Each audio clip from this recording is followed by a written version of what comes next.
Motorola RAZR version 4. This is Motorola's attempt to release a brand new smartphone, but this time using foldable technology. This will possibly be the third smartphone that uses foldable displays coming out this summer. The big difference between this device and the other two devices like the Galaxy Fold or the Huawei Mate X, instead of opening up horizontally, it's gonna open up vertically. Now the thing about this smartphone is that it doesn't really provide a bigger screen compared to the other two devices. All it's doing is opening up from a smaller form factor to give you a screen that's the same size as a regular smartphone.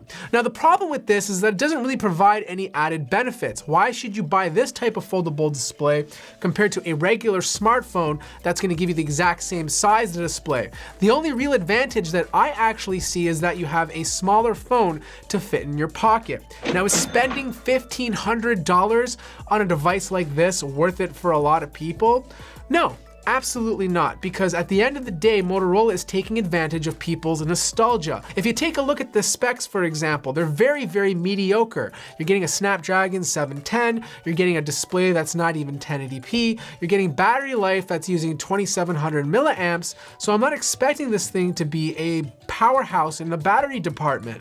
The problem is that Motorola is releasing this device to make a quick buck from a very specific set of people. If you're my age or a little bit younger, you're probably getting excited about this because the original Motorola RAZR was such a fun and exciting device when we used it back in the day.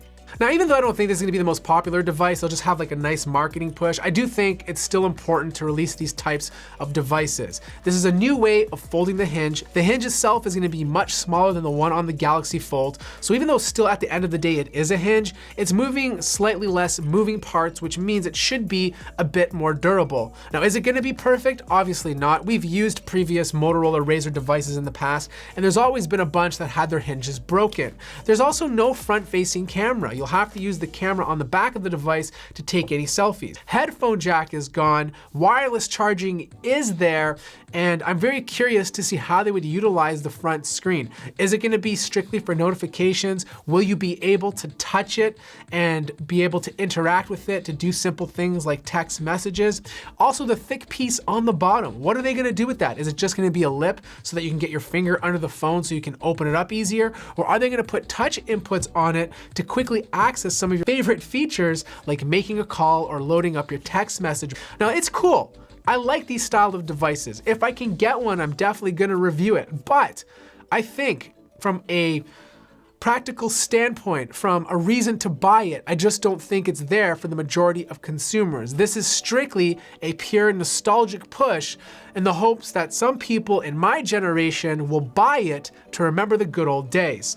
Anyways, that wraps up my first impressions of the Motorola RAZR version 4. Hopefully we see it soon. If I do get my hands on one, I promise to review it, so make sure to subscribe for that.